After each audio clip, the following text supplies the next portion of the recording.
MadWorld.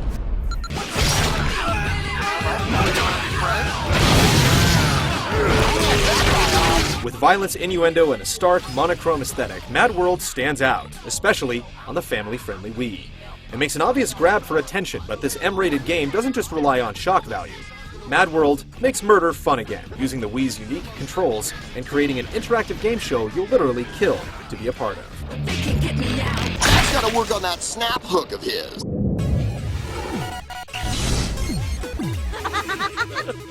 They turn into night. See the blackness, where's the white? At first, there's very little evidence of an actual plot in MadWorld. You control a badass loner named Jack participating in a deadly game show called Death Watch, and your job is to waste every other contestant you come across.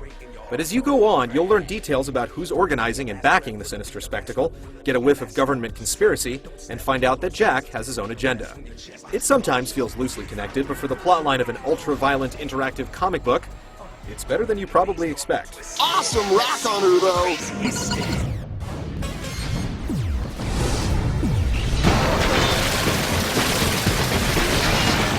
As a star contestant on Death Watch, your job is to cause as much carnage as humanly possible. Considering Jack has a chainsaw attached to his arm, he's definitely cut out for the job. Each area is loaded with enemies, and not coincidentally, plenty of sharp objects, weapons, and environmental hazards. It's not too hard to put two and two together, especially with a well-integrated tutorial from your sponsor. Once they start to stumble like that, you can do any fucked up thing you want to them. For every bone-crushing brutality you inflict on your fellow man in any given level, you're rewarded with points, which add up to unlock new weapons, bloodbath challenge minigames, and main event boss battles. The more pain and suffering you can inflict on one enemy, the more points you get for your kill combo. Levels are large and open, and you're given a 30-minute time limit to do your thing and reach the required number of points to activate the boss battle.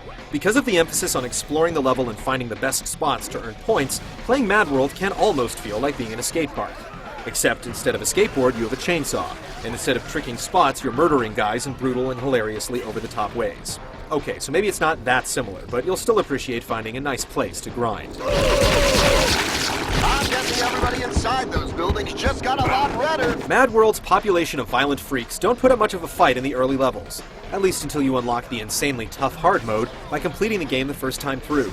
But your enemies will slowly develop backbones and brains as you unlock new themed areas, including the chop-socky cultural mishmash known as Asia Town, and a Halloween-themed zombie fright fest that's perfect for horrific acts of violence.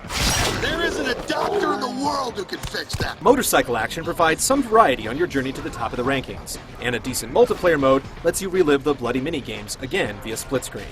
MadWorld delivers on variety and replay, but it's the one-two punch of the gameplay and presentation that will keep you going. This is a game of survival. Kill anyone.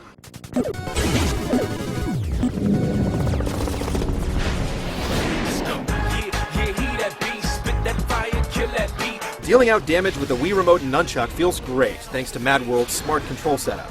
Jack's punches and grabs are easily executed using the A and B buttons, saving the waggle for special attacks and gory finishing moves. You'll still get that hands-on feeling when you're doing dirty work, but you won't wear out your wrist in the process. Turning your murderous impulses into reality is fun and easy when it comes to controls, but it can take a couple of seconds to lock onto an enemy or break the lock. It's usually not necessary or even worth the trouble to lock onto smaller enemies, so it's not a crippling problem, but you're likely to experience a few clumsy attacks and missed grabs from time to time. You'll also have limited control over your viewpoint, but you can center the camera, and the game does a good job of providing you with a functional view to a kill, or better yet, a multi-kill. Combos are king in MadWorld, letting you multiply your points when you multiply the pain.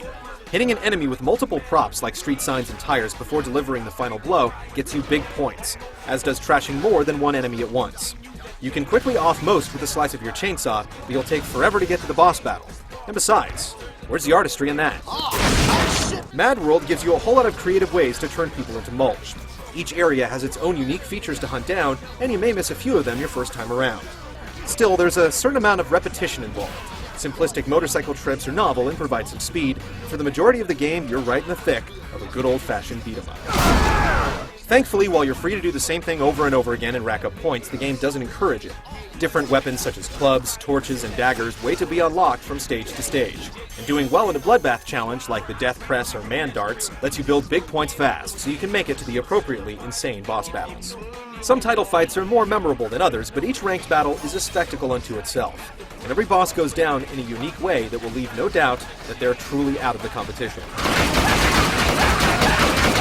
With so much fantastic violence on display, you'll definitely come across a few images that will stick with you. That guy was dead the moment Jack decided to see the game.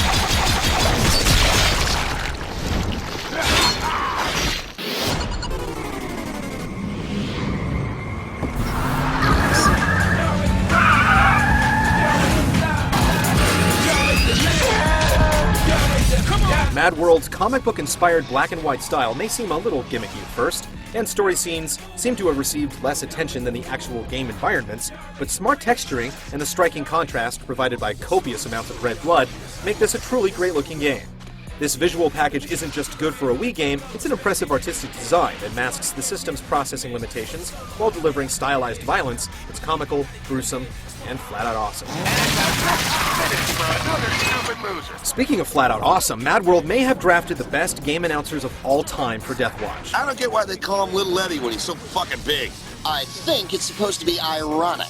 Not only do these guys have real personality and sound like they're right in the room ribbing each other, they deliver genuinely funny, foul-mouthed banter that's often as shocking as the visuals, feeding right into the game's guilty pleasure vibe. Made a mistake, kissed a snake. How many doctors will it take? 2, 4, 6, 8. You have a vagina. Your ears will also be treated to an original hip-hop soundtrack with catchy beats, murderous lyrics, and character voices that are also dead on the money. Mom always said I was special. Everything sounds so natural, you may even forget that the game was developed in Japan.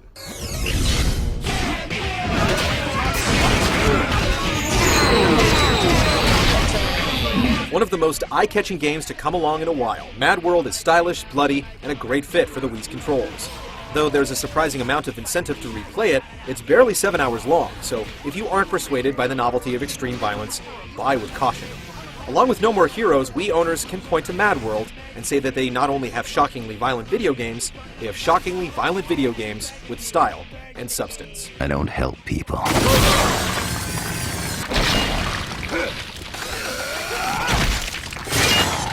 I kill them. We gotta get it up. Let's go, let's go, let's go.